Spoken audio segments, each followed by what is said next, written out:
Hey everyone! I love integrating Google with Canvas, and for most files, you can either embed them or add them as an external tool, except for one, and that's Google Forms. There's a slight trick for how to integrate Google Forms with Canvas, and in this video, I'll show you how.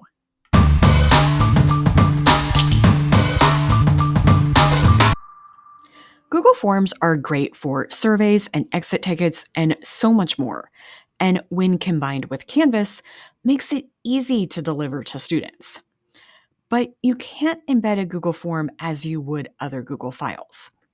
Instead, you have to take the HTML code and add it to the rich content editor.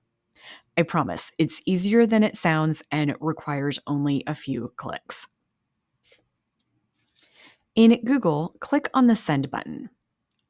In this window, there are three ways to send or share out a Google form. The first is by email. The second is by copying and pasting the URL link. And the third is by copying and pasting the HTML embed code. Go ahead and click on Copy. Then go to Canvas and open an item that has the rich content editor. This can be found on Pages, Assignments, Announcements, and Discussions.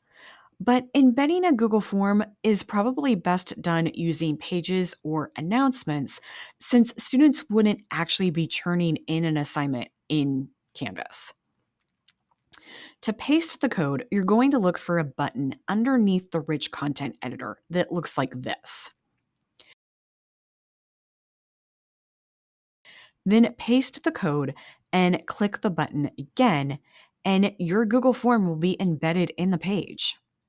Responses will be collected in the Google form as normal.